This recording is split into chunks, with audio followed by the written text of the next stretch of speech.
Hi, today is April 13th, 2026, and here are my poems for the day. The first one is poem number 571 for the year, Two Hands.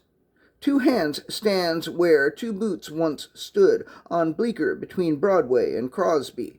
Perhaps two hands is making it hand over fist, whereas two boots tried and failed to pull itself up by its two bootstraps.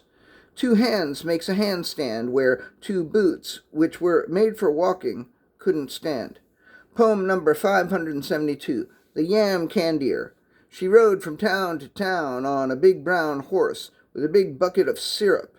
When she got to a town that looked like a good prospect, she'd set up a little stand, and people would bring her their yams, and she would candy them. It was a tough life because very few people want more than, say, 30% of their yams candied, and many people didn't have any yams to candy, but she persevered, and over time she became the best goddamn yam candier in the West, and if she would spend more time in the East, she'd be the best goddamn yam candier in the East as well.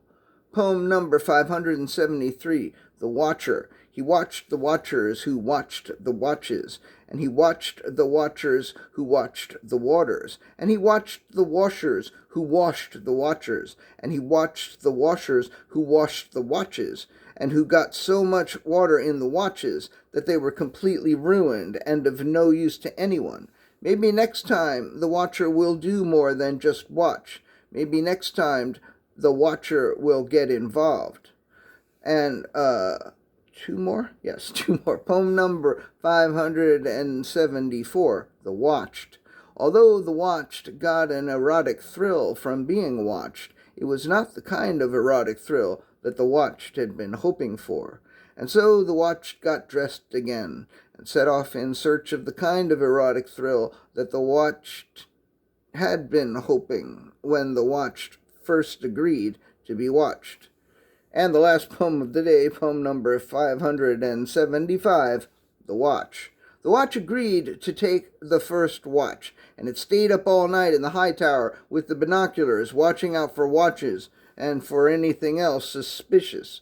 The watch saw nothing out of the ordinary on the watch. No watches, no enemies, no enemy watches, no watchers, no washers, no enemy watches or washers, no enema watches or washes, nothing suspicious or out of the ordinary. When the watch handed over the watch to the next watcher, who was also a watch, the watch said all clear and headed for bed. After a long night on the watch was ready to relax and unwind and have a good night's sleep. All right, that's it. Thank you. I appreciate you.